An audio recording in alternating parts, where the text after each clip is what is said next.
बिहार के उप मुख्यमंत्री विजय चौधरी आज मंगलवार को प्रदेश जदयू कार्यालय में पहुंचे थे और पार्टी की तरफ से प्रेस कॉन्फ्रेंस आयोजित की गई थी। इस दौरान उप मुख्यमंत्री से पूछा गया कि अब तो सचिवालय में भी शराब की बोतलें मिल रही हैं, ये कैसी शराबबंदी है। विजय चौधरी के कान में जैसे ही शराबबंदी शब्द गई वे तमतमा गए। सवाल करने वाले पत्रकार से पूछा, शराबबंदी कानून आपने पढ़ा है? कानून का आखिर क्या नाम है? बस हो गया, नाम है मद्य निषेध एवं उत्पाद शुल्क अधिनियम। सब आदमी एक बार में समझ लीजिए, आप जैसे लोगों के लिए हमने विधानसभा में कहा था। विजय चौधरी यही नहीं रुके, उन्होंने कहा कि आप लोग बार बार शराबबंदी कानून लिखते पढ़ते हैं, जबकि कानून का नाम है मद्य निषेध एवं उत्पाद शुल्क अधिनियम। इस कानून में एक ही बात कही गई है कि शराब पीना, शराब बेचना, शराब में व्यापार करना, शराब का भंडारण करना या शराब से जुड़ी कोई उत्पादकता या अन्य काम करना दंडनीय अपराध है। कानून यही कहता है कि शराब बेचते, पीते, भंडारण करते पकड़ाएंगे, उन्हें कानून के तहत सजा मिलेगी।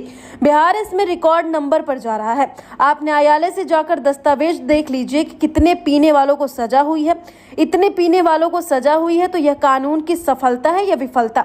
आगे उन्होंने कहा कि आप लोग समझते नहीं हैं। हम यही पूछते हैं कि शराब पीने को अपराध बनाना इस कानून का काम है या हत्या करना अपराध है, इसके लिए सजा है तो आप हत्याबंदी कानून कहते हैं। फिर आप लोग शराब बंद करने के कानून को शराबबंदी क्यों कहते हैं? इसके बाद विजय चौधरी उठकर चल दिए। अब आगे आप इस पूरी वीडियो में सुनिए कि बिहार के उप मुख्यमंत्री विजय चौधरी ने क्या कुछ कहा। उमेश कुशवाहा जी, इन्हीं के निर्देश पर हम सारे मंत्री लोग आज यहाँ उपस्थित हैं और आप जानते हैं कि ये हम लोगों की पार्टी की शुरू से परंपरा रही है कि पार्टी के जितने भी मंत्री सरकार में होते हैं वो सब किसी न किसी दिन सप्ताह में यहाँ आकर पार्टी के कार्यकर्ताओं से मिलते हैं या कभी कभी आम लोग भी अपने उस विभाग से संबंधित समस्या लेके आ जाते हैं तो उनका भी सुनते हैं और उसके निदान की व्यवस्था करते हैं। और आप सब जानते हैं कि देखिए, अब आप लोग भाई चुप तो रहिए, और आप सब जानते हैं कि ये नई सरकार बनी है और अभी तुरंत इसका विस्तार भी हुआ है। तो आज से जो जन सुनवाई का जनता दल यू का यह कार्यक्रम है, फिर से नए सिरे से नए कलेवर के साथ प्रारंभ हो रहा है। और आज के इस जो जन सुनवाई का कार्यक्रम है, इसमें हम लोगों ने जो कुछ लोग आए हैं उनका हम सुने हैं और आप लोगों से बात करने के बाद भी हम लोग काफी देर तक हम सारे मंत्री यहाँ बैठते हैं और लोगों की समस्याओं को सुनते हैं और उसके निदान की व्यवस्था सरकार में कराते हैं। आज के इस कार्यक्रम में आप सभी लोगों का स्वागत है। अब बताइए आप क्या करें?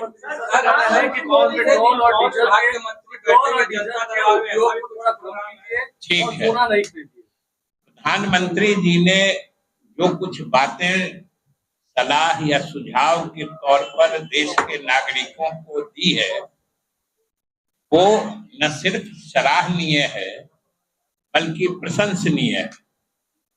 और आप सोच के देखिए कि उन्होंने जो बातें कही हैं उसमें से कौन सी ऐसी बात है जो आम लोगों के विरुद्ध जाती है, पहली चीज।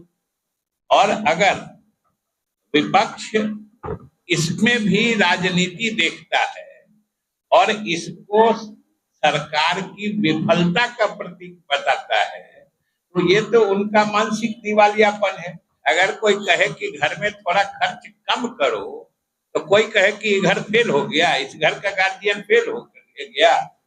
बचत की मानसिकता, उसमें भी सब जानते हैं कि किसी भी देश की अर्थव्यवस्था के मजबूती का आकलन उस देश के विदेशी मुद्रा भंडार के साइज से, उसके आकार से किया जाता है। किस देश के पास कितना विदेशी मुद्रा का भंडार है उस देश की आर्थिक स्थिति उतनी ही मजबूत मानी जाती है। ये सामान्य जो अंतरराष्ट्रीय अर्थशास्त्र का सिद्धांत है।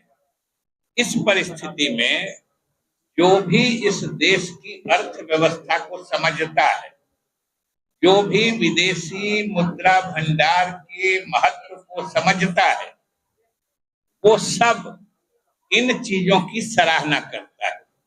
क्योंकि आप सोचिए कि प्रधानमंत्री ने क्या कहा है कि पेट्रोल डीजल का खपत कम करिए, ये तो सामान्य सी बात है। और सब हम लोग जानते हैं कि पेट्रोलियम पदार्थ को आयात करने के लिए, इंपोर्ट करने के लिए हमारे विदेशी मुद्रा भंडार का एक बहुत बड़ा हिस्सा देश का खर्च होता है। लगभग 25% विदेशी मुद्रा जो खर्च होती है सरकार की, वो पेट्रोलियम पदार्थ के तो नहीं कहा। अब इनकी कैसी दिवालियापन वाली मानसिकता है वो हम नहीं समझते।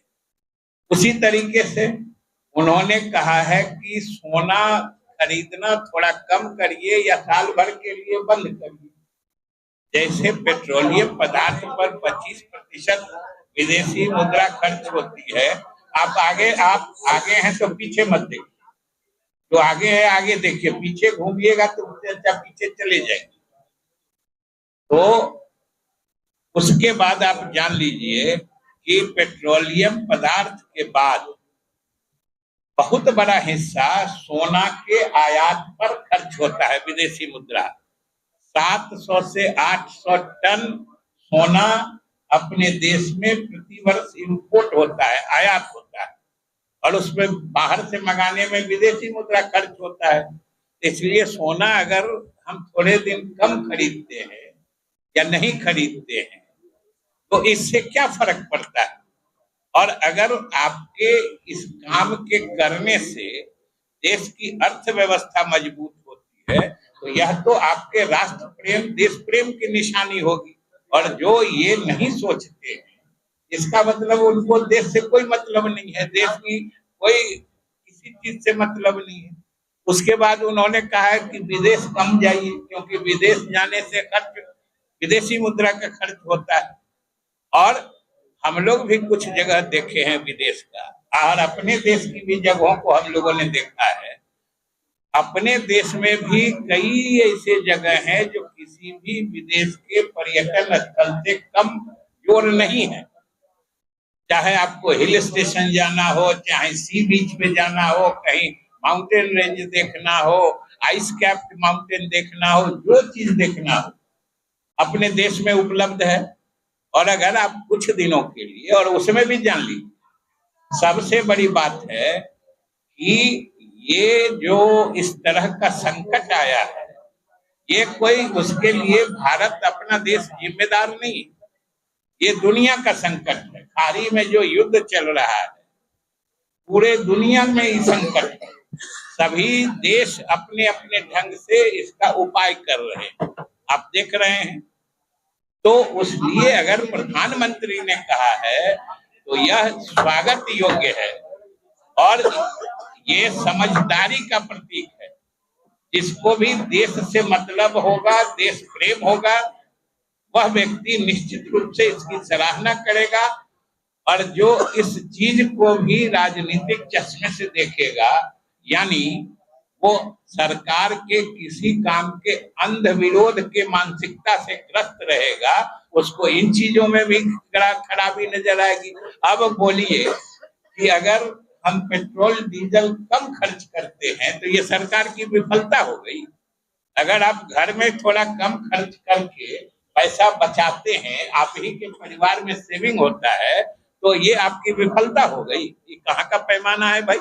ये आपके सब जगह इसे आपको, ये बिहार देश से बाहर है।